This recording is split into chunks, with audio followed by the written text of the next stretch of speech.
अस्सलाम वालेकुम। अस्सलाम वालेकुम। दुरूद शरीफ पढ़ लें।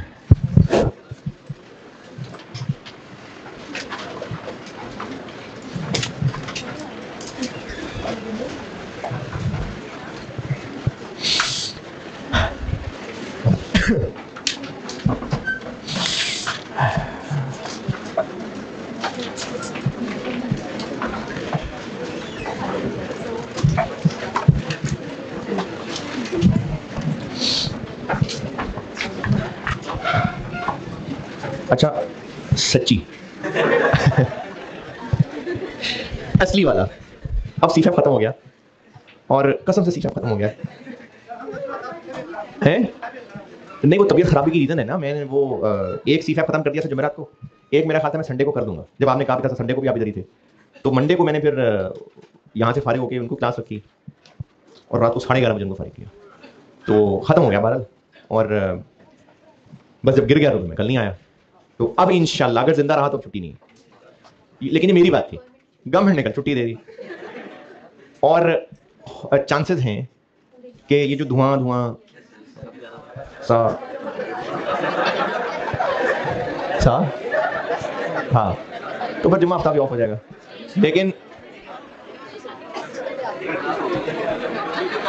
लेकिन क्लास तो होगी, जो 2-4 लोगों को बिठा के क्लास तो होगी और वो आप लोगों को फिर मिल जाएगी, इसकी लिंक मिल जाएगा। और जब मैं पढ़ा ही रहूँगा कैमरामैन को, तो हो सकता है मैं 2-2 क्लासें पढ़ा दूंगा और बस 2 FIR 2 cost 2 FIR 2 that's it. तो 2 जुम्मे 2 हफ्ते, तो 4 क्लासें बस आपने है। नहीं, ये संडे कहते तो ऑन कर देता हूँ, ये वाला संडे नहीं, कल तो वो ऑफिशियल ऑफ है, तो जुम्मा हफ्ता को फिर करूंगा क्लास रिकॉर्डिंग और वो फिर आपको जुम्मे वाली जुम्मे की शाम को मिल जाएगी, हफ्ते वाली हफ्ते की शाम को मिल जाएगी। तो वो फिर आप सुन के आए मंडे को है। नहीं, इस संडे को नहीं। और ये जो कैमरे के पार आवाम होती है ना, तो मैं अभी क्लास में बोलते हुए इनसे कभी कह रहा था जी वो एक्स्ट्रा क्लास है यूट्यूब वाली क्लास, तो वो आपसे कुछ छुपा के बात नहीं हो रही होती है। आपके लिए वो रेगुलर क्लास ही है जो आपके कोर्स में आ रही होगी, तो आपके लिए तो तरतीब से ही आ रही होगी क्लास। तो कल तो फिर नहीं है, क्लास ही नहीं है कल, लेकिन जुम्मे हफ्ते को क्लास तो होगी और वो फिर यही रिकॉर्डिंग होगी। और जो 2-4 शक्लें मुझे भी अंदाजा है जो इधर ही पास रहते हो, वो आगे छुप के बैठना चाहे तो उठा देंगे। ओ कैमरा बंद कर यार, बंद कर, रुको। अच्छा, कुछ बच्चे जो हैं वो वैसे तो उम्मीद तौर पे बच्चे तमीज़दार ही होते हैं, बदतमीज होते तो नहीं है, लगते तो नहीं है, तो आमतौर पे तो तमीज़दार बच्चे ही होते हैं। लेकिन नहीं भी कह रहे होंगे तो सोच जरूर रहे होंगे, ये जो मैंने आपको एक्स्ट्रा क्लासेस पढ़ानी है, ये मैंने आपको शुरू में ही कहा हुआ था। यानी ये इसलिए नहीं है कि चूंकि मैंने 6 छुट्टियां कर ली तो इसलिए है, बस ये है 4 नहीं, मैंने नहीं 8 की हैं, वो ट्रिप की मेरे पे ना डालें। मेरा ख्याल है मैंने 5 या 6 की हैं, 5-6 होंगी। तो वो सिर्फ इतना होगा कि मैंने जब 35 क्लासें 30 क्लासें एक्स्ट्रा लेनी थी, 35 ले रहा हूँ, बस ये होगा। पर तो एक्स्ट्रा पहले भी पढ़ानी थी क्योंकि मैंने प्रैक्टिस करानी होती है और एक्स्ट्रा क्लासेस हैं, करनी होती हैं। सवाल कर रहा था एक,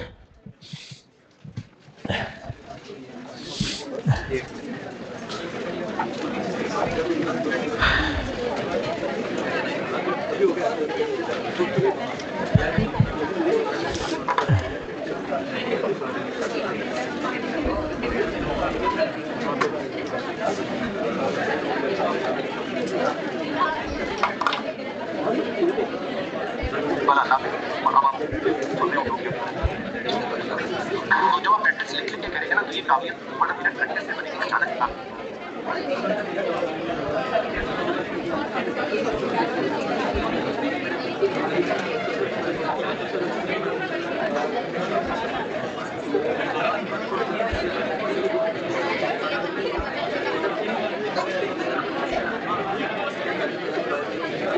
हाँ जी, सवाल मैं कर रहा था कल एक, और आपने सवाल नोट जहां तक किया हुआ है, मैं वहां से आगे बोर्ड पे चल रहा हूँ।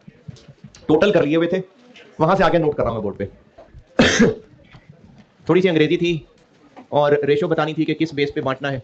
टोटल था, मशीनिंग, असेंबलिंग, फिनिशिंग और मेंटेनेंस,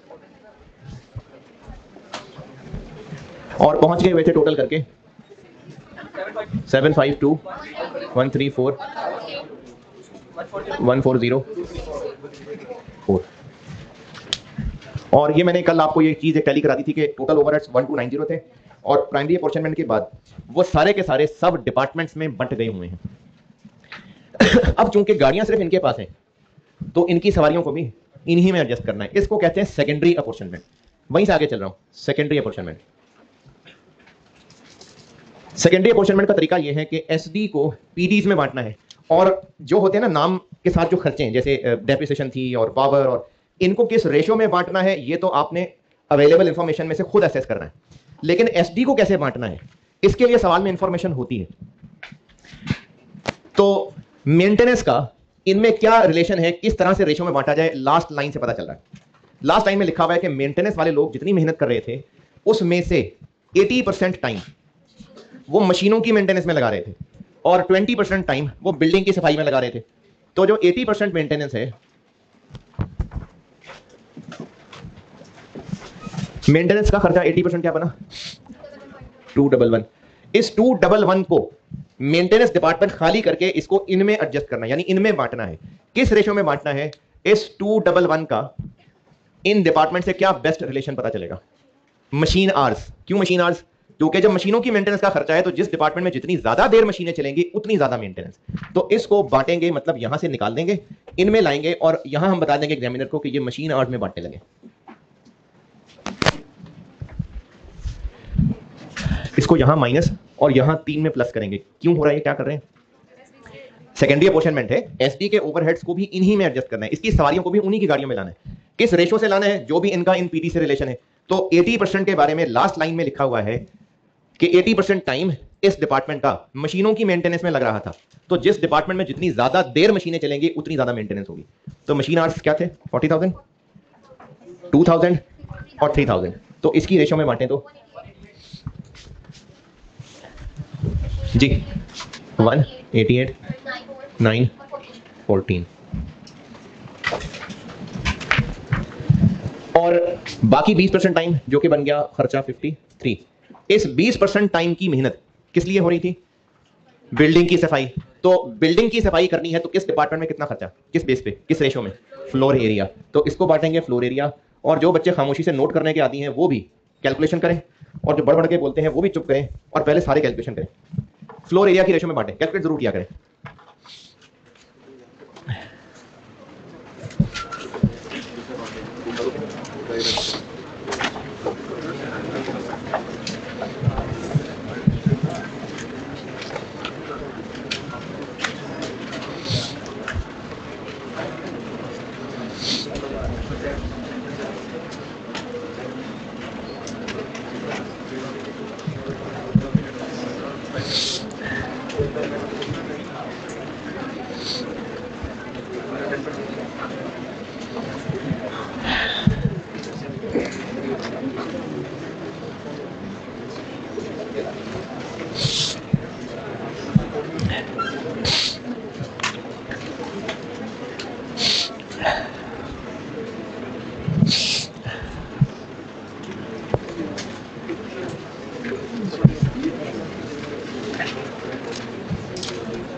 हाँ जी, कितना?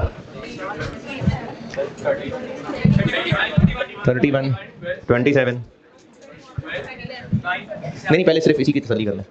31, 27, 27।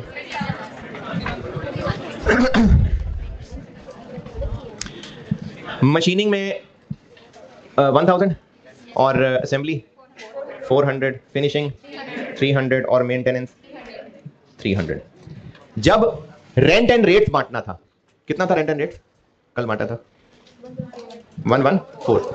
ये फैक्ट्री का रेंट था और चूंकि फैक्ट्री में चारों डिपार्टमेंट थे तो इसके 4 टुकड़े किए थे। जब 4 टुकड़े किए थे इनकी रेशियो में बांटा था तो इसलिए डिवाइडेड बाय 2000 किया था।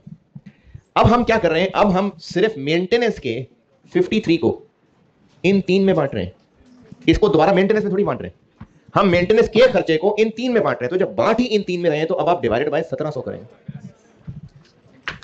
53 को 1700 से डिवाइड करेंगे, into this into this into this, 31 12, अच्छा 13 9, चले 13, वो फिर पूरा 53 नहीं होगा। ये बांटने के बाद यानी सेकेंडरी अपोर्शनमेंट में भी कर ली, अब इसके बाद टोटल करें तो ये खत्म हो गया, ये बन गया 971 156 163।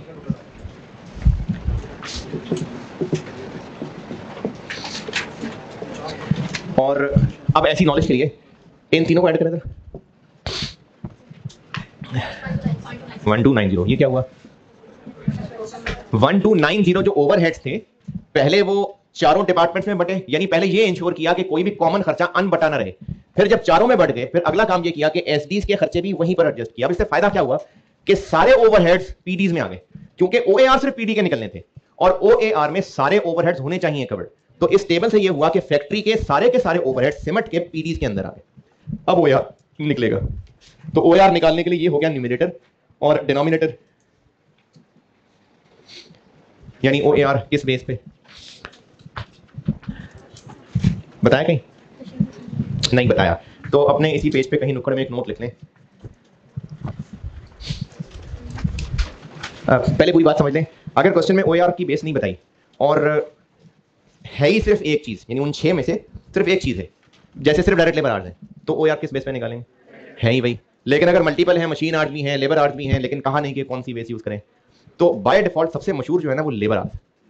तो अब ये अपने पेज पे कहीं नोट लिख लें कि अगर ओएआर किस बेस पे कैलकुलेट करना है नहीं बताया और एक से ज्यादा बेसिस अवेलेबल है तो आप डायरेक्ट लेबर आवर्स को यूज करेंगे।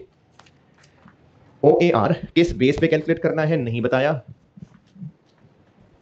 वैसे ना बताया होता है सवालों में, तो फिर डायरेक्ट लेबर आवर्स को प्रेफर करेंगे।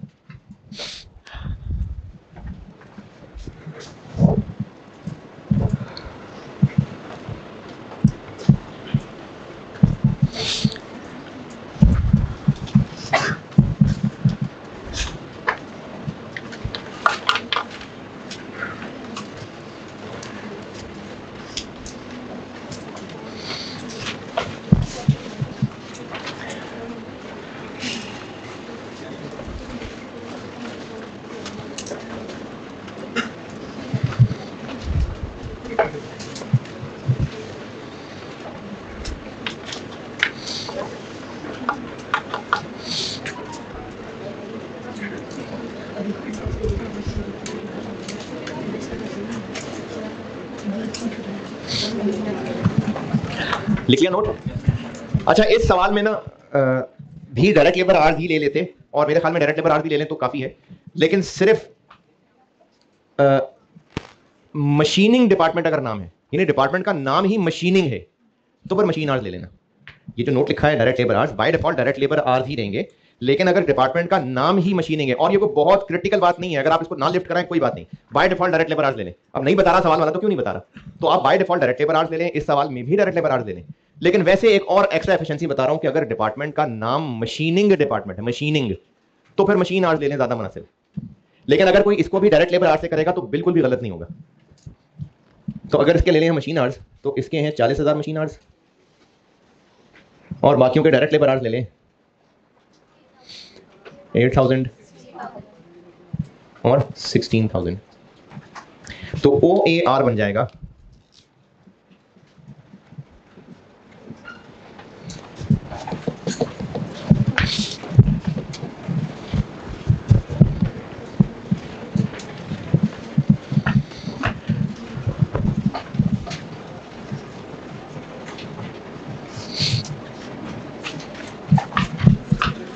हाँ जी, हैं जी, ये आपकी मासूमियत की इंतहा है अगर 0.02 आ रहा तो 24.27। भाई ये 971,000 भी है साथ, मैंने यहां भी लिख दिया था आपके काम के लिए, ये 971000 है, उसको 40,000 से डिवाइड करेंगे तो ये आएगा 19.5, 10 पॉइंट आगे 18। चलो अब लिख लिया आइटम 18। ये है एक मुनासिब सा एग्जाम लेवल का ओवरहेड्स का सवाल। तो OAR साल के शुरू में कैलकुलेट हो रहा है। साल के शुरू में कैलकुलेट करने के लिए सब बजटेड इंफॉर्मेशन है, टोटल बजटेड FOH और डिवाइडेड बाय जो भी मैनेजमेंट उसकी बेस रखना चाहे। एक सवाल भी वासे पर का कर लिया क्लास में, एक होमवर्क भी दे दिया। फिर उसके बाद आगे मैंने बताया कि मसले ये हो सकते हैं कि डिपार्टमेंट्स एक से ज्यादा हो, प्रोडक्ट एक हो, तो उसका हल फिर ये किया था कि ये प्राइमरी सेकेंडरी ये अपोर्शनमेंट बताई।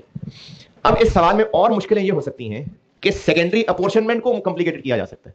अब इस पे करते हैं बात कि इस सवाल में अगर सेकेंडरी अपोर्शनमेंट में एग्जामिनर आपको परेशान करना चाह रहा है तो वो क्या क्या परेशानियां हो सकती हैं।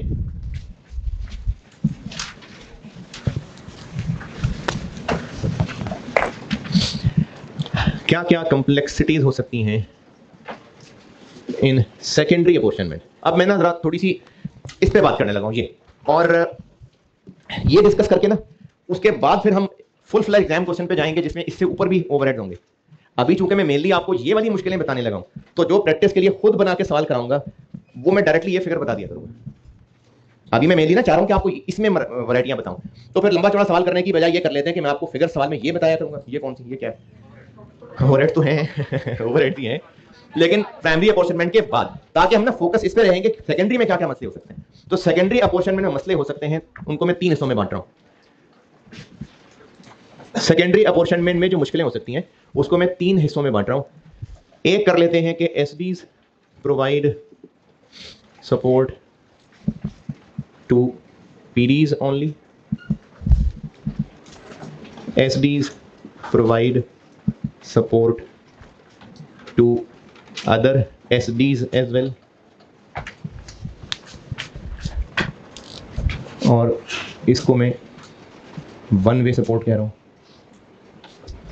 और एक बना लेते हैं SDs provide support to other SDs as well, ये तो सेम लिख दिया मैंने, टू वे सपोर्ट।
बिल्कुल हो सकता है ऐसा, बिल्कुल हो सकता है कि कोई एसडी जो है वो किसी पीडी को सपोर्ट ना करे, बिल्कुल हो सकता है ऐसा।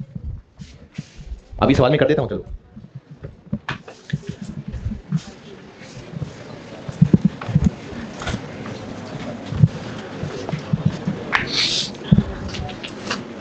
ये नोटेड, चलें इसमें से ना पहले वाले में बताने को कुछ नहीं है, सवाल करके दिखाऊंगा बस। तो पहला वाला करते हैं, SDs provide support to PDs only. इसमें सवाल से करके दिखा रहा हूं, मतलब इसमें मेरे पास कोई ऐसी चीज नहीं कि जी इसमें ऐसे करना है, बस सीधा सीधा सवाल ही करता है इसका। इसके लिए सवाल लिखें,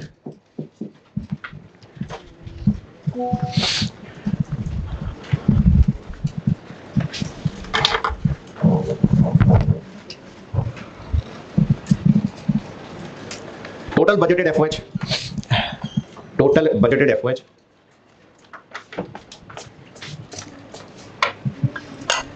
total budgeted FOH after primary apportionment are as follows. Total budgeted FOH after primary apportionment are as follows.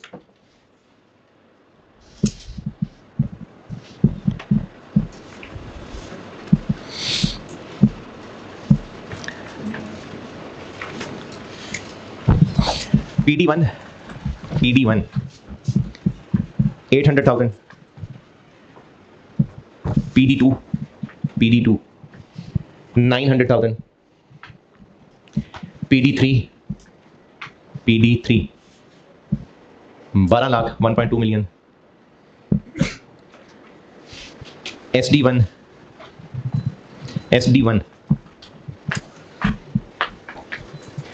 300,000 3 lakh, और SD2 450,000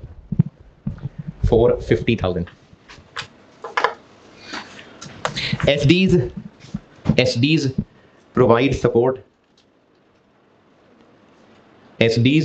support as follows.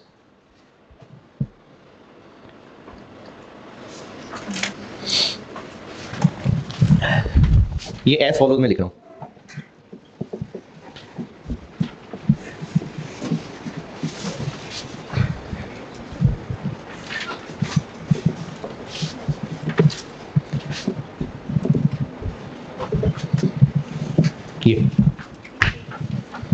SD1 जितनी मेहनत कर रहा है उसका 40% हिस्सा PD1 के लिए, 60% PD3 के लिए, PD2 के लिए नहीं है. SD2 जितनी मेहनत कर रहा है 30% हिस्सा PD1, 50% PD2 के लिए मेहनत है, 20% PD3 के लिए.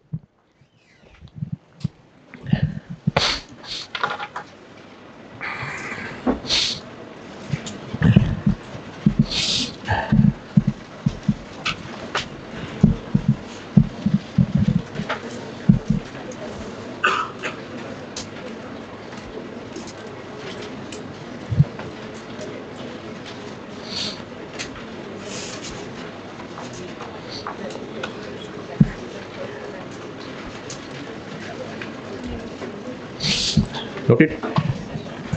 Budgeted direct labor hours. PD1 के 8,000 8,000, PD2 के 12,000 और PD3 के 15,000 15,000.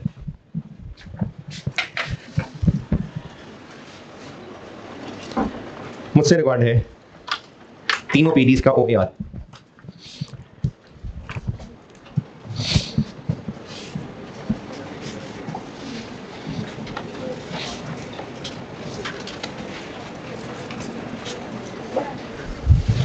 ये वही टेबल. सेकेंडरी अपॉर्चनमेंट में इस कॉलम की जरूरत नहीं है, लेकिन इसलिए बना दिया ताकि आप इसी फॉर्मेट, इसी तरतीब से याद रखते जाएं. सेकेंडरी अपॉर्चनमेंट, बल्कि उससे पहले टोटल FOH कितने हैं, यानी प्राइमरी अपॉर्चनमेंट को सॉल्व करके जो नेट आंसर आया होगा. PD1 8 lakh, PD2 9 lakh, PD3 12 lakh, SD1 3 lakh, SD2 450,000. अब करनी है सेकेंडरी अपॉर्चनमेंट.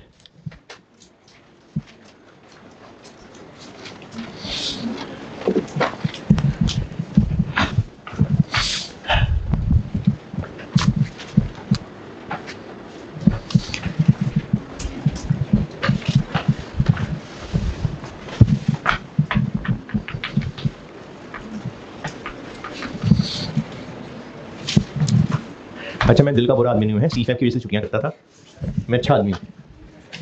सेकेंडरी अपॉर्चनमेंट पहले किसको बांटें?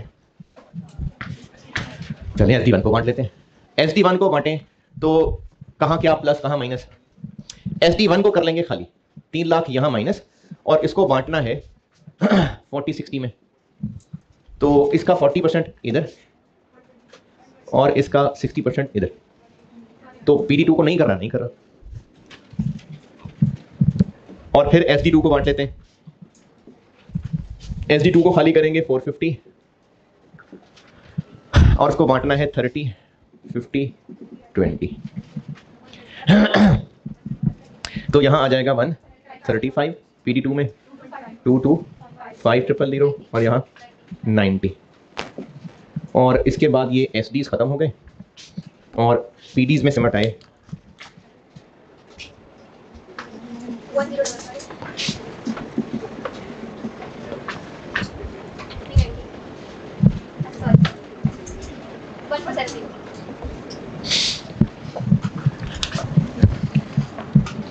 तो फैक्ट्री के सारे ओवरहेड्स पीडीज में आ जाते हैं सेकेंडरी अपॉर्चनमेंट के बाद.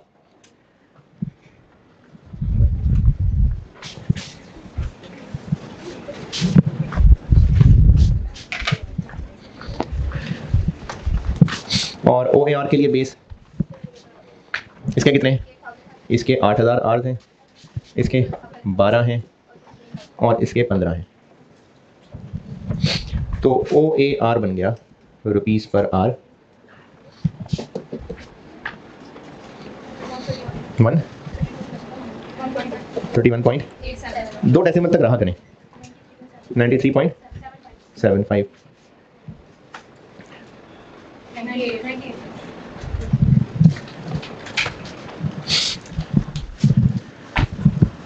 तो इस सवाल में क्या हुआ नया, क्या सीखा? कुछ भी नहीं, बस एसडीज को बांटना था, बांट दिया।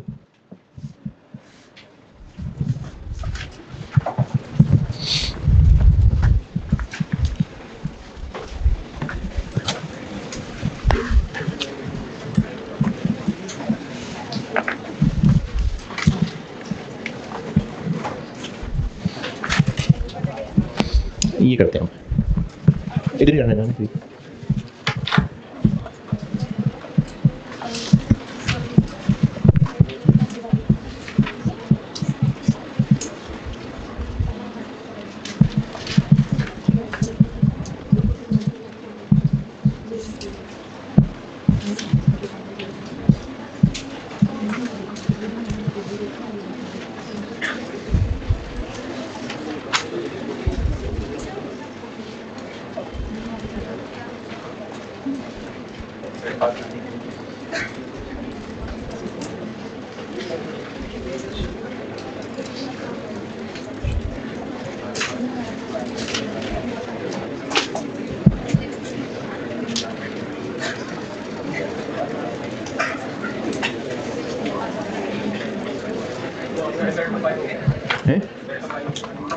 मुझे मिला नहीं, मैं पूछ लेता हूँ।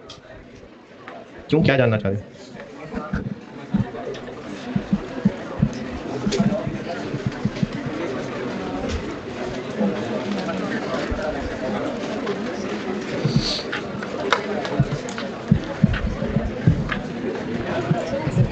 अब ये एसडीज दूसरे एसडीज को सपोर्ट कर रहे हैं, लेकिन वन वे सपोर्ट है। इसकी मिसाल ऐसे है, इसमें बताइए पूछना कुछ।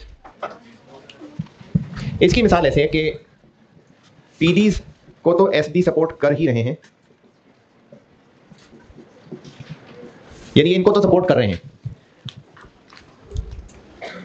SD3 SD1 को सपोर्ट कर रहा है, लेकिन वन वे सपोर्ट का मतलब SD1 से इधर सपोर्ट नहीं आ रही है। यानी ये कैंटीन वाले हो सकता है मेंटेनेंस के वर्कर्स को खाना खिला रहे हैं, लेकिन वो जाके तो बर्तन नहीं धो रहे, सिर्फ यहां से सपोर्ट इधर आ रही है। इसी तरह से ये इसको सपोर्ट कर रहा है, वहां से सपोर्ट ले नहीं रहा। और चलो ये भी इसको सपोर्ट करा लेते हैं। SD2 SD1 को सपोर्ट कर रहा है, SD1 से सपोर्ट ले नहीं रहा। ये मुराद है वन वे सपोर्ट से। तो इसमें सवाल करने में फर्क, बस थोड़ा सा तमीज करनी पड़ेगी, अदब करना पड़ेगा। पहले आप कुछ करना पड़ेगा। ये लिखे, फिर सवाल लिखवाता हूं।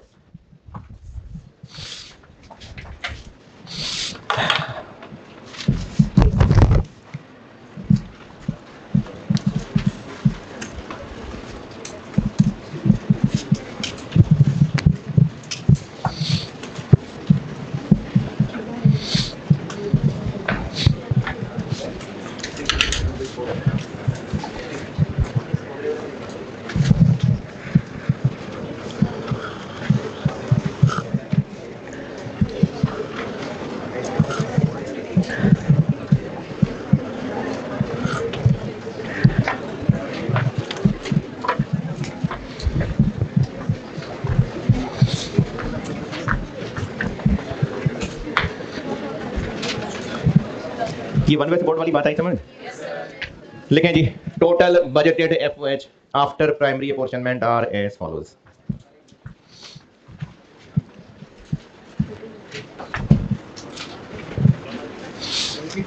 अरे आसान सा सेंटेंस है यार, खुद लिख सकते। मैंने कौन सा लिखा होगा total credit sales for the year? यही कहा होगा ना, total budgeted FOH, total budgeted FOH after primary apportionment are as के बाद क्या बोला होगा? जबरदस्त, फॉलोज। PD1 8,08,000। PD2 क्या सोच रहे हो? ये नीचे जो जमीन के लोग नीचे बैठे हुए लिखा करो ना यार, सवाल नजर आ रहा है, सारी दुनिया देख रही होती है आपको, कैमरे को देख के हाथ हिला दें।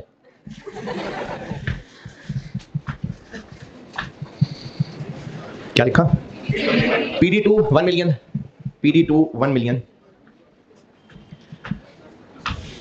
SD1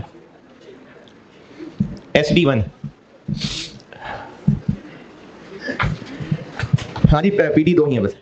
SD1 300,000, 3 lakh.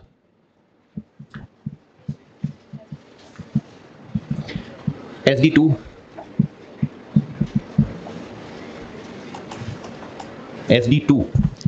450,000,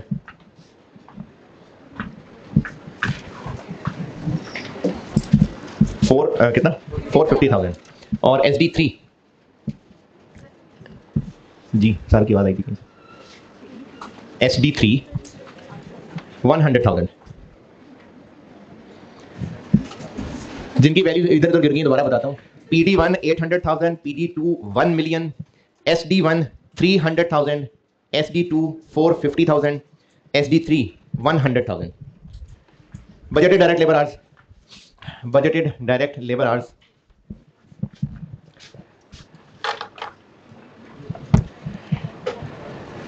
PD1 में, PD1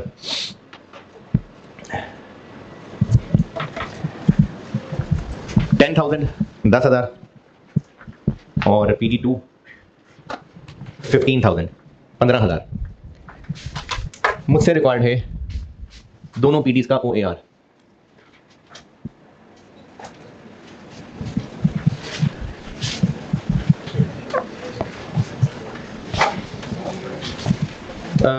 अरे SDs तो रेशो ही नहीं बताई।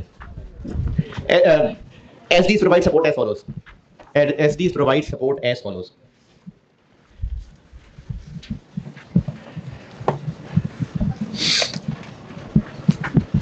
मैं देख रहा था कि मिटा रहा हूं तो परसेंटेजेस क्यों नहीं मिट रही हैं।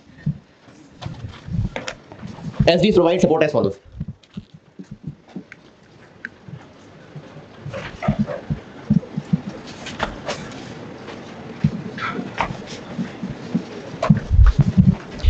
SD1 जब जो भी सपोर्ट कर रहा है 40% PD1, 50% PD2 और कितना रह गया 10% SD3।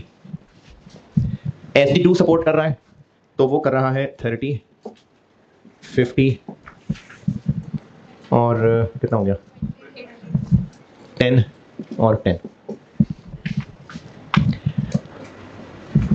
और SD3 सपोर्ट कर रहा है तो 60 और 40।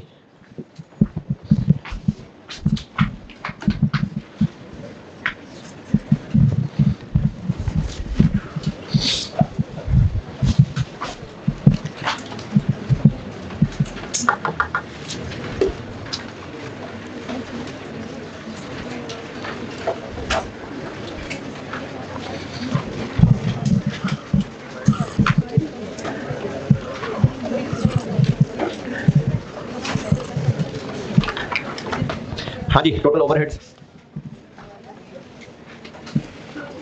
टोटल ओवरहेड्स क्या है? PD1 8 lakh, 1 million, 3 lakh, 450, 100। अच्छा, इसमें और पहले वाले सवाल में सिर्फ ये फर्क है कि पहले सवाल में ना किसी तमीज की जरूरत नहीं थी कि पहले किस SD को बांटना है, अब करनी पड़ेगी तमीज। अब पहले किसको बांटे? हाँ जी, पहले सेकेंडरी अपोर्शनमेंट में किस SD को बांटना शुरू करूं? हाँ जी, SD। क्यों 3? पहले जो ज्यादा नेक है पहले उसको मारेंगे, SD2। SD2 को खाली करेंगे तो 450 यहां से निकलेगा और इसको बांटना है 30, 50, 10, 10। जो ज्यादा नेक है ना पहले उसको बांटना है। अच्छा, ज्यादा नेक से मुराद है जो ज्यादा SDs की मदद कर रहा है, तो इसको बांटें 30, 50, 10, 10, 45, 45, 135, 225। फिर उसके बाद जो इससे कम नीक है वो कौन है? SD1। SD1 को बांटना है 40, 50, 10। अब SD1 में है कितना जिसको बांटना है, यानी किसको कितना खाली करना है? 345। 45 भी तो उसमें आया ना, सिर्फ देखने के थोड़ी है, ये तो 45 भी इसके अंदर आ गया। तो अब यहां से खाली करना है तो 345 खाली करेंगे, और 345 खाली करेंगे तो PD1 में 40%, 138, 172, 500 इधर, और आखिर में जो सबसे मतलबी है SD3। SD3 से कितना निकालना है हम? ये सारा। इसलिए ना जो सबको बांट रहा था पहले उसको लिखा, ताकि जो आखिर में बचे वो सबके हिस्से लेने के बाद टोटल पता चल जाए टोटल कितना आया यहां। तो इसको खाली करेंगे अब 17950, ये यहां से इतना खाली होगा 60 और 40, 1077 00। क्या हुआ? 1 लाख था, ये गलत है।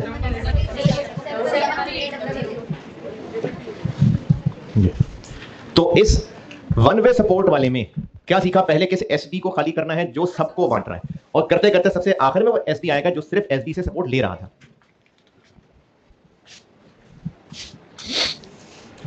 वन 3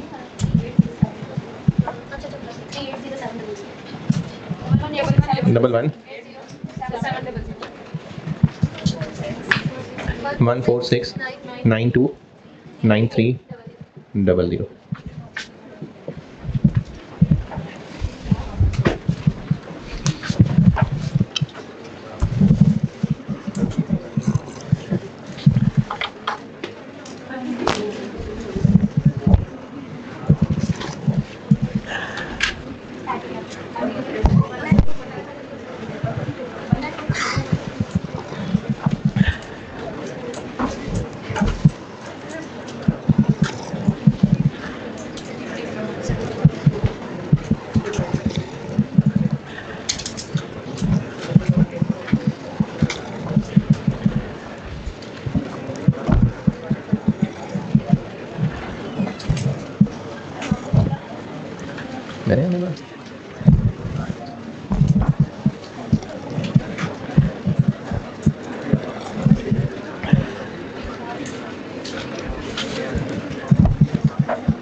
OAR की बेस 10,000 आवर्स और 15,000 आवर्स, तो OAR बन गया 118.07.95।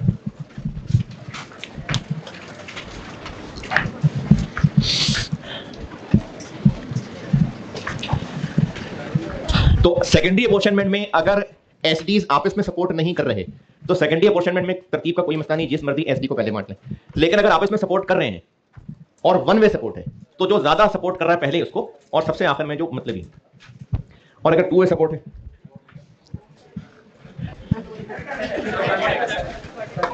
चलिए अब चूंकि वो रिकॉर्डिंग होनी है और सुबह वालों को बस यही तक ही पढ़ाया था तो ठीक है। अल्लाह हाफिज़।